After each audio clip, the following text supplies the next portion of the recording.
Bonsoir à toutes et à tous, bienvenue dans Guinée Actu. Tout d'abord, Hajj 2025, dans le cadre du bon déroulement des opérations de cette année, le secrétaire général des affaires religieuses, à travers les guides du 9e convoi au pèlerinage, a initié une cérémonie de prière et de sensibilisation en faveur des candidats du Hajj. L'idée d'implorer la grâce divine et renforcer la pratique des différents rites pendant le Hajj. Marwan Kamara et Laj Ismail Nabi. Soucieux du bon déroulement du Hajj 2025 à la Mecque, la Ligue islamique, à travers sa direction, a initié cette lecture du Saint-Coran. Elle a pour objectif d'implorer Dieu en faveur de tous les candidats au pèlerinage inscrits au compte de cette année et pour la paix dans le pays. La cérémonie a réuni ici dans l'enceinte de la grande mosquée Faisal de Conakry les guides du 9e convoi au Hajj, candidats et autorités religieuses. Aujourd'hui, l'instruction qui est donnée au ministre secrétaire général des Affaires religieuses, c'est de faire en sorte que les Guinéens quittent dans de très bonnes conditions en Guinée et qu'ils accomplissent leur devoir religieux, le 5e pilier de l'islam, dans de très bonnes conditions. Le message que je lance aux candidats pèlerins de Guinée et d'Afrique, c'est de respecter les consignes que les guides vont donner. De ne pas se faire sauter guider. Les guides sont à la disposition des pèlerins qui les dirigent, qui les guident pour leur bien-être. La cérémonie est suivie des sensibilisations à l'endroit des futurs pèlerins.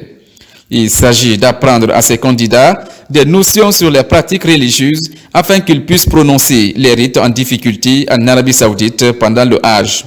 Ce que nous avons retenu ici, c'est qu'il est très important que les parents, les amis, tous ceux qui sollicitent à aller faire le pèlerinage, qu'il est bien de faire quand on est bien portant. C'est d'être physiquement prêt et mentalement avant de s'engager pour aller faire le pèlerinage. Il s'agit d'abord d'une familiarisation et aussi d'écouter certaines orientations et aussi certaines connaissances liées d'abord à l'islam, liées aux principes et liées aux exigences des autorités saoudiennes. Et prier aussi pour le chef de l'État qui n'a ménagé aucun effort pour faire loger les Guinéens auprès des 17 mosquées, faciliter tous les processus d'enregistrement et aussi prendre toutes les dispositions utiles leur permettant de quitter la Guinée et aller dans les meilleures conditions. Ces séances de sensibilisation pourraient renforcer le niveau de connaissances de ces candidats afin qu'ils accomplissent le grand pèlerinage dans la paix et la sécurité. Dans le volet recensement biométrique à vocation d'état civil, le ministre de l'Énergie sensibilise dans les différentes localités de Kirouani. Abakar Kamara appelle les populations à se faire recenser. Des messages sont véhiculés pour le bon déroulement de cette opération qui revêt une importance capitale pour le développement du pays. Nabi Kamara. Débuté le 15 avril dernier, le recensement biométrique des citoyens guinéens se poursuit sur l'ensemble du territoire national.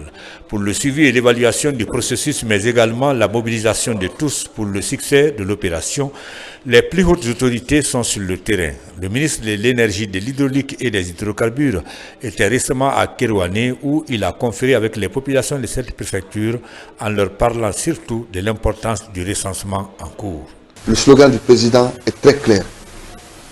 Personne ne sera laissé pour compte. Tous les Guinéens doivent bénéficier des retombées économiques. Tous les Guinéens ont droit à l'eau, ont accès à l'électricité. Et cela passe par fondamentalement l'évaluation. La gestion des politiques publiques passe par l'évaluation du nombre de besoins. Ce sont les populations qui expriment ces besoins. C'est pour cela qu'on nous demande de sensibiliser, de faciliter, d'accompagner le processus de recensement qui est en cours. Et nous sommes persuadés que Kirouani va faire les 100%. Les citoyens de Kirouani, fortement mobilisés au cours de cette rencontre avec le ministre Abakar Kamara, parrain de la préfecture, se disent sensibles à la démarche du gouvernement du président Mamadi Doumbouya pour la modernisation de l'état civil de notre pays. Les opérations se déroulent très bien, les statistiques sont très positives.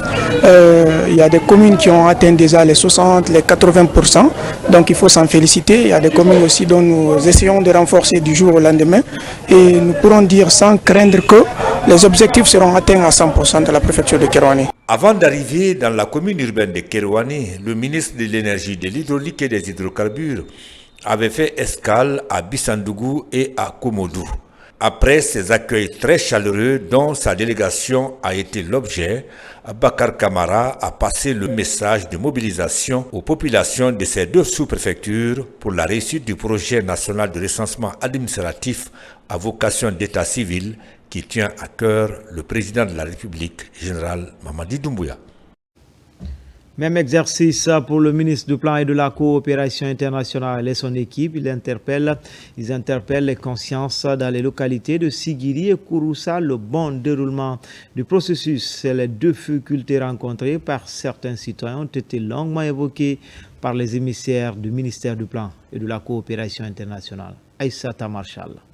Sur instruction du ministre du Travail et de la Fonction publique qui a exhorté ses cadres à s'investir activement dans la mobilisation des populations pour le programme national de recensement administratif à vocation d'état civil. PN Ravek, le directeur national de la réforme administrative, Genabou Madikoma, s'est engagé avec détermination dans cette mission. Nous constatons des difficultés liées au recensement des populations au compte du PN Ravek. Ces difficultés sont souvent liées au problème d'extrait de naissance. Les gens n'en ont pas. Nous avons noté toutes ces difficultés. Nous allons essayer d'imprimer les papiers et les appuyer techniquement pour vraiment faire avancer le processus de recensement à travers le pays. Le président de la République, chef d'État suprême des armées, a tout fait aujourd'hui pour aider le Guinéen.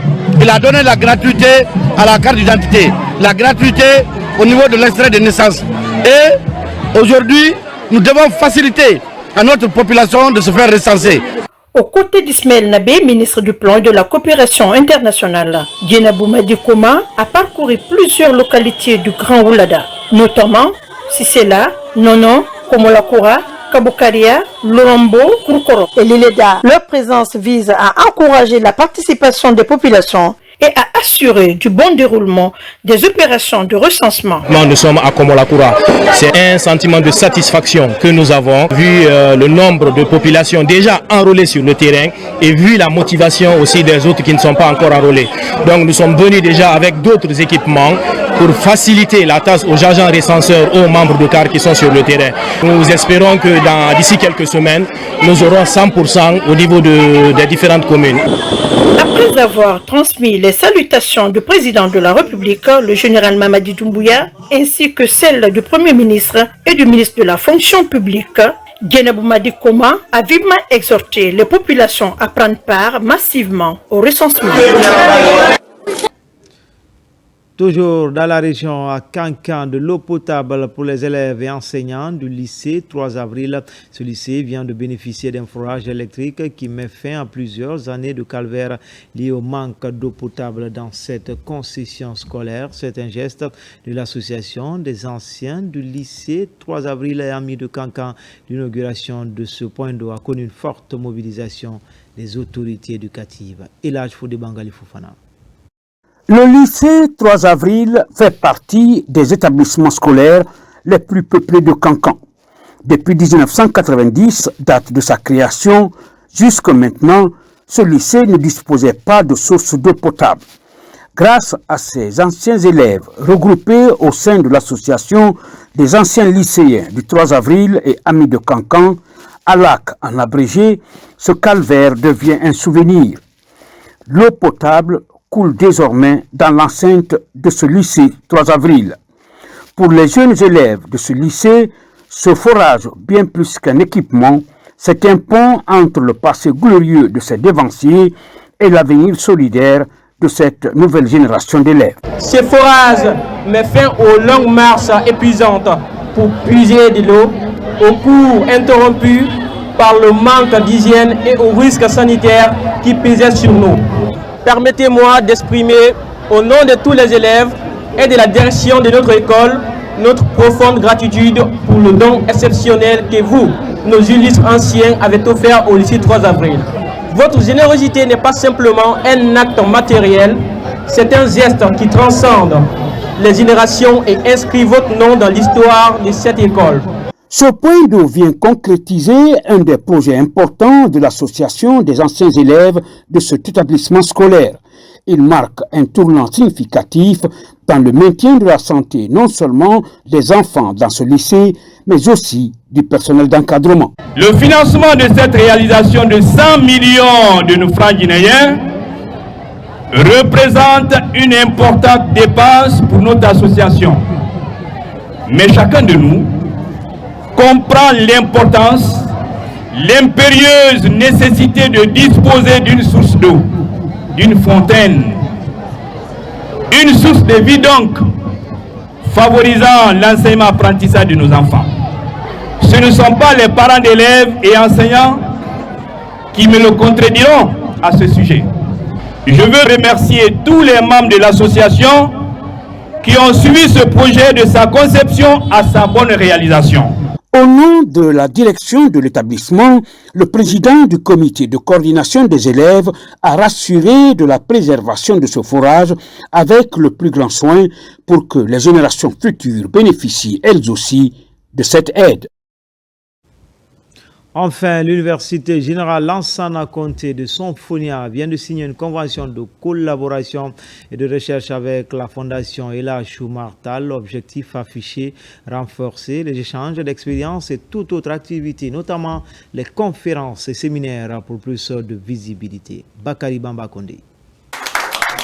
Le moment est historique. Il marque la signature d'une convention accord-cadre de collaboration entre la Fondation El Hadj Oumar Al-Foutiou Tall et l'Université générale Lansana Conté de Sonfonia. Cet accord stratégique vise à promouvoir la recherche, organiser des colloques et des conférences scientifiques, tout en soutenant diverses activités académiques et valoriser les résultats issus des recherches pour enrichir le paysage universitaire. L'Université générale Lansana Conté est une institution d'enseignement supérieur très qualifiée, très connue à l'international et qui a en son sein des enseignants-chercheurs, des chercheurs très compétents, très engagés, très connus au niveau international et qui ont fait leur preuve à travers, n'est-ce pas, des forats avec leur présentation sur notamment El Hadj Oumar Tall. Ça nous a vraiment très ébloui, ça nous a impressionné et c'est ce qui a valu justement la sélection de cette université en République de Guinée pour être notre partenaire privilégié de terrain. Cette collaboration est essentielle pour renforcer la capacité de recherche des enseignants et étudiants et favoriser des échanges intellectuels selon le rectorat. Elle va également permettre aux chercheurs d'approfondir leurs recherches sur El Hadj Oumar Tall, l'éponyme de la dite fondation. L'union de ces deux entités pourrait sans aucun doute conduire à des résultats escomptés.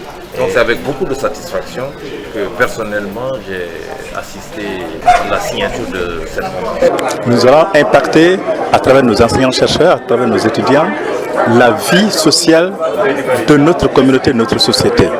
Et cela aura plus de sens parce que nous allons co-construire les objets de recherche.